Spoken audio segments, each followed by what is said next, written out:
Hey guys, welcome back to the channel. If you're new here, my name is Gary, and my wife Amy and I run an eBay store called Cougar's Corner, where we sell men's and women's clothes. We've been reselling for about 3 years now. And today's video is just going to be a walkthrough of the process that I use so that we can list 50 new items per day on eBay. Now, I've mentioned that on social media before that we list 50 a day. And a lot of comments I get back are just folks saying, how can you do that? That's crazy. There's no way you can get 50 items listed a day. And I'm here to tell you that I never thought that we'd be able to do that either, because I was really only listing 5 to 10 a day. And then as processes got a little bit better, as I got better at listing, as things started to become more average, things start to become more streamlined. The number of listings I'm able to do per day does increase. And so, with that in mind, I wanted to just go through the steps that I take to manage to make 50 listings a day. And in some cases, I'll do 100 or 150 listings a day just to create more of a draft bank so that if we're out of town on a day, I can still have 50 new listings hit eBay each day. And one thing that I think is really important about eBay is consistent listing every day. If you take days off from listing or you dump, 200 listings all at once in one day, you're going to really see inconsistent results on your sales. So, a couple of notes before we get started and before we jump in on the screen share is just that I take all of our photos for the listings with an iPhone, and I use the iCloud system for those photos. They'll get uploaded to iCloud, and then I'm able to download the pictures from iCloud straight to my computer. And then that's how I put the photos in the listings. Now, you can make listings on your phone through the mobile app, and I used to do that a lot when I first got started. Just understand that the mobile app is really built for eBay buyers. It does have all the features or many of the features that sellers need to create the listings, but it is pretty clunky. And I think ultimately it's just not very efficient to use if you're trying to do a lot of listings every day. I would recommend you doing your listings on a PC where you're able to, really utilize the whole eBay site to get your listings put together. So we're going to jump in, and I want to share some information on the screen, and I'm just going to go through some actual listings that I'm going to make and show you exactly how this process works. First thing I want to show you again is this iCloud system. And many of you, if you have an iPhone and you subscribe to iCloud, I think I pay like maybe $2.99 a month for the storage. I think for 99 cents, you also get some storage. I eventually ran out of storage on iCloud just with the amount of pictures I was taking. So it's not a ton of money, but you do need a little bit of storage if you're going to take a lot of pictures. With that said, all I do is I'll go in and select the pictures from the day and come down here and just hit download, and then they will download straight onto my computer. And then over on the right-hand side screen, you'll see where I have all of the pictures ready to go for the listings. So that's really the iCloud system.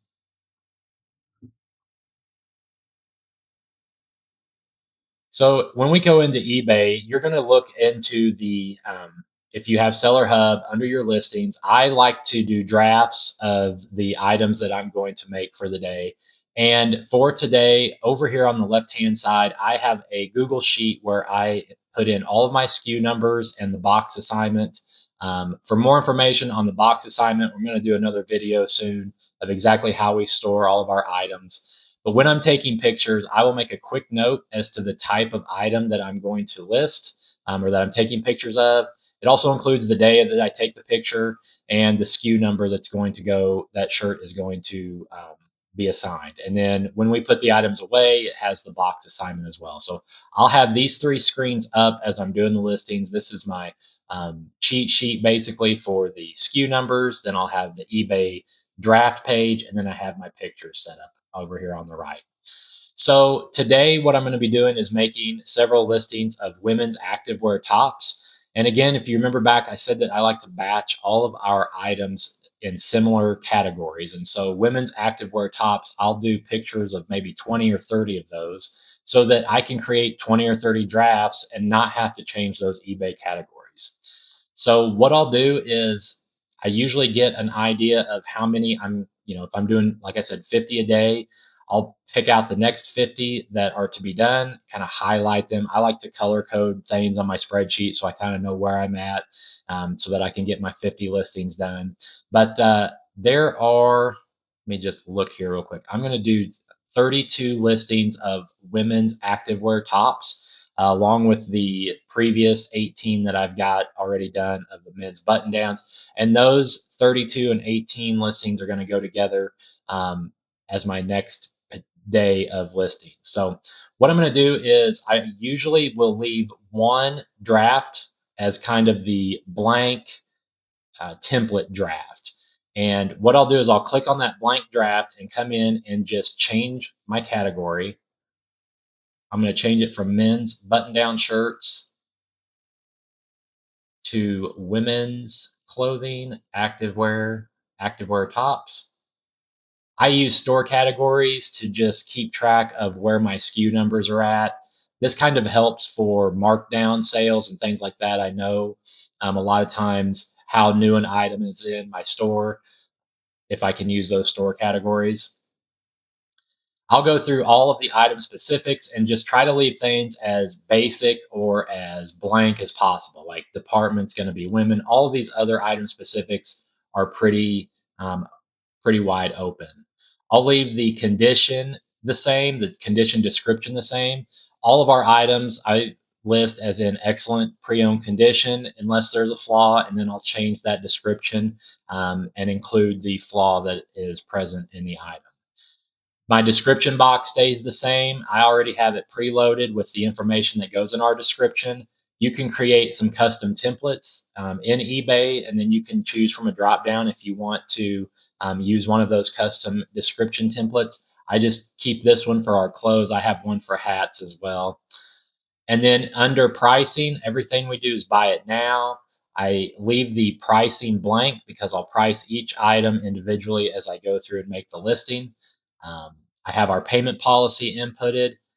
I have our shipping policy, which a lot of times for items in the similar category, they're all going to ship similar. So for women's activewear tops, I'm going to leave it at our base flat rate. If you do calculated, you can change this as well, but we do flat rate for all of our shipping. So I'm going to leave that as our most basic shipping rate. And then eBay's added this country of origin.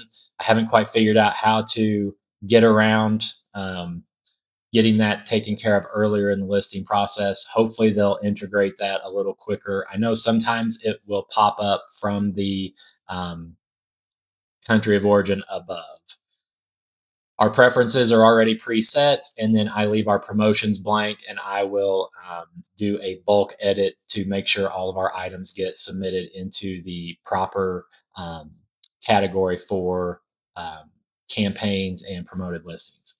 But once I have, basically all I really did was just change the category on this blank draft, and then I'll save this, and then I'll come back in here and select it. Now this blank draft, you won't see it on here, but this is under the women's activewear tops.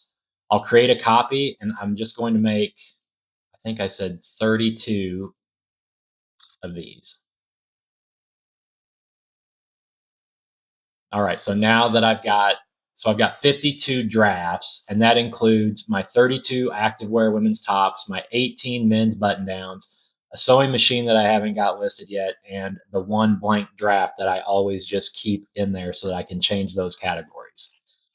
So I'll go into resume draft on the first one. And my first step is to grab all my pictures and slide them over into the listing. And then my titles are very specific. I use the same cadence for almost everything. And that is going to be Nike tank top. I'm not going to be able to type very well. Nike tank top shirt, women's extra small. And this was a purple dry fit. We're going to say purple regular dry fit. And then we'll do workout, gym, run. And so my cadence for titles is always going to be brand first, type. So I like to use shirt, pants, very basic types of clothes. I want to capture buyers who are searching for tank tops, and I want to capture buyers who are searching for shirts. Gender, men or women's or kids, the size, which in this case is extra small. So I'll use the abbreviation XS. And then I always like to type out extra small. I always type out my sizes if I can. And then if it's extra small or extra large, I'll type those out. The color. And then I'm going into the specifics of the shirt. In this case, it's a regular fit. It's used for working out, gym, run, anything like that you can put. Those keywords at the back will help bring your item to the front in some of these search results. I will copy my title.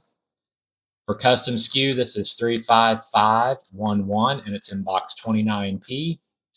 I like to move around a couple of my photos too, just because I like this angled look. It's kind of one that we've been using for quite a while. And then I will move the tag as the second picture. I don't do I don't do those pictures in order when I'm taking it, just because the way I lay them out, it's easier to get the overall picture first. And so it's just really simple for me to come in here and flip flop a couple pictures around. And then I leave basically all the others alone. When you have your title and your pictures in here, eBay has started to do a really good job of populating item specifics. And a lot of times I'll just hit apply all, everything that they put on there, and then I'll just look real quickly to see if there's anything that maybe they've selected that it doesn't apply. So I'll just look real quickly. Some of these really don't make that much of a difference. It's just you're allowing the buyer to really narrow down to your item. eBay's algorithm, and they've stated that the more item specifics that you have, the more visible your item will be in their search. The other good thing about these is if you can select, the more of these that you select, the more of them that will be auto-populated as you move through the listing. And you can see here, under the required item specifics, it's already got all of my specifics filled in there. I don't have to type them in. I don't have to hit anything in the drop down or anything like that. From there on, under the additional, I used to be really strict about going through and filling out every single additional item specifics that I could find. And I don't necessarily do that anymore. I try to hit the main ones, and then some of the more obscure specifics, I'm just kind of leaving alone. And I've never really noticed any sort of decrease in the traffic or in the selling of items where I don't have every specific filled out. This one was a regular fit, so I might put that in there. And then I'm just double checking the material, just making sure that all of these look correct. One thing under country of origin, I can see from the tag, it says Sri Lanka, so I'll go ahead and type that in. And that's basically it. I've got all of my required and all the additionals that I want to put in there.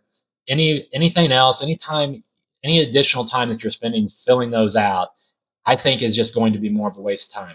You do what you want. If you're only doing a certain number of listings or you're doing 4 or 5 a day, you may want to fill out every additional item. This is a very basic item. So a buyer's going to search for a Nike tank top. They're not necessarily going to look for, what's the character? What is the closure? What is the fabric wash? They might, and if they do want that, great. They may find another item that's not mine and decide to purchase it.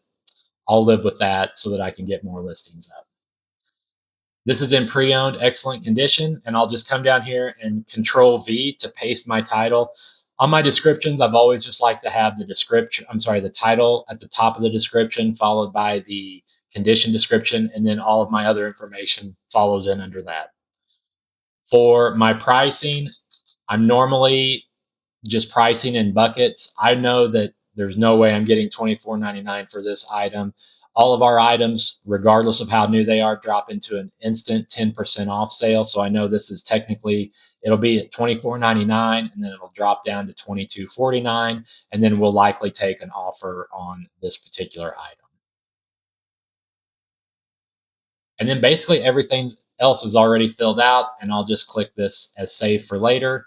I go back over to my Google Sheet and I just highlight that number, knowing that I've already got that listing drafted up. And from there, I just go into the next listing. grab my picture so that it's ready to go when the page reloads. And I'm typing my title. This is a small green blue sleeveless. And so you can see the title's very similar. I'm just capturing the type, obviously the brand first, the size, colors, and then those keywords. I'm going to flip flop a couple pictures around, put in my SKU number, hit all my item specifics, just make sure everything looks correct. I'm just looking real briefly to see if anything sticks out as being incorrect. I'm going to go ahead and put my title back under my description. I might do one more look here just to make sure this country of origin thing's filled out. If I don't know right off, I can look here and I can see the picture says made in Jordan. So I can quickly go back down here. And even eBay knows, like, they've got enough of these Under Armour tank tops. They know, kind of like the top 2 or 3 countries that these were made in. So I'm going to put this one at $19.99. There, it's already filled out, and save for later. So you can kind of start to see the process of how this can just quickly go through. I'm not having to change the categories. All of these are women's activewear tops. All of them are very similar. So I'm not really having to think a lot differently about them. This is a medium, pink, dry fit, regular.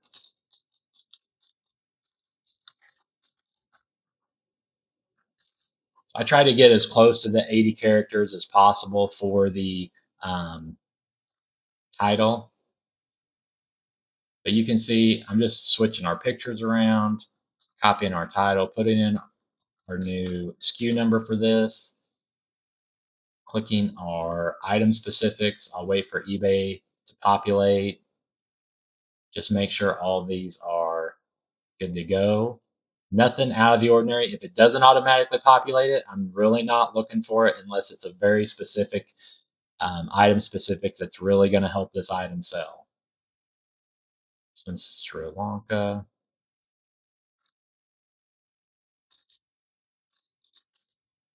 A lot of people will ask me, like, how do I decide on price? And it's really just been, even eBay says, well, the recommended price is $7.20. I know that based on just experience in selling items like this, we're going to get somewhere between $15 and $20 for this. We're either going to take offers in the $15 to $20 range, or it's going to sell outright at our sale price at $22.49. Sometimes a buyer will buy it once we send a seller offer. We like to send 5% seller offers to interested buyers. And so that's usually around like $21.30. It just depends. A lot of times we'll take offers on this stuff as they can come in, anywhere, like I said, between $15 and $20 or so.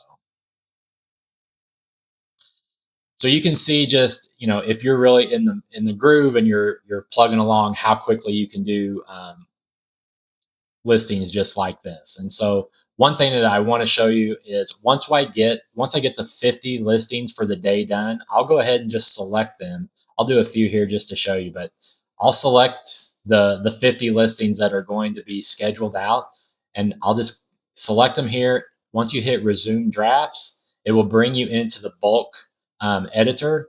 And from here, I'll just go into my bulk editor, select my start time, and my next day for these to be scheduled out is the 22nd. So I'll just come down here, select my day.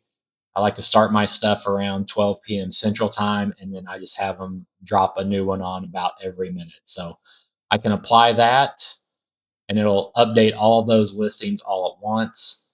I'll come down here and do my promoted listings, and I've been doing things at 7% currently. We'll do our new items. So then that way, all these items will be promoted at 7%. And then I also have a couple of additional store categories for different brands, and I'll drop those in there. And then I just hit submit, and those 50 listings are then under my scheduled tab. And on the specific day and time that they're scheduled for, they'll automatically go live on eBay. I know there's talk and debate about, is it better to do scheduled listings or better to do draft listings, or go straight live from the drafts. I've tried both ways, and I've honestly never seen a difference in, velocity of sales when it comes to drafts versus scheduled. So I always do scheduled just because once they're scheduled, I know that even though technically they may be live on the back end of eBay's system, they're going to hit live for buyers on those days at that time. And I know that my listings are going to get put up when I specify. Um, so that's about it, guys. If you know, the main takeaways I think is doing the listings on a PC, batching your items together as much as possible. So if you're doing button downs or you're doing polos, try to do as many of those together as you can. I still try to do a mix per day. Like this day is going to have men's button downs and women's activewear tops. So I'm at least listing in those categories. The following day, I'm going to probably have women's regular tops and maybe some men's polos. So I'm hitting those categories. I may do a day where I have some hats and some shoes and also, some belts and ties, and then followed up with some men's activewear shorts or something like that. So I'm trying to hit each of those eBay categories on a regular rotating basis as much as possible. I do think that the more you list in those categories, the more traction you get in those categories. A lot of times I'll notice that if I list shoes, I'll sell shoes. If I list hats, I'll sell hats. If I go 3 weeks without listing a men's polo, the men's polo sales tank. So I'm trying to rotate those categories in my listings as much as possible. That's really about it. I appreciate you guys for watching. If you have any questions or comments, suggestions, or tips, please put them down in the comments below. I'd really be interested in hearing how your listing process is, and if there's anything about this listing process that may be able to help you put up more listings per day. Thanks, and see you next time.